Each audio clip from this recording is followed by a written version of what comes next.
আসসালামু আলাইকুম রহমতুল্লাহ। আমার প্রাণপ্রিয় ফেসবুক বন্ধুরা, ইউটিউব বন্ধুরা, আবারও নতুন একটা ভিডিও আপনার জন্য রেডি করলাম।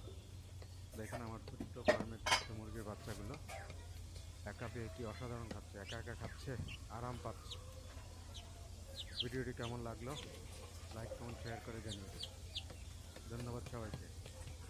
ভালো থাকবেন, সুন্দর থাকবেন, সুস্বাস্থ্য থাকবেন। আল্লাহ হাফেজ।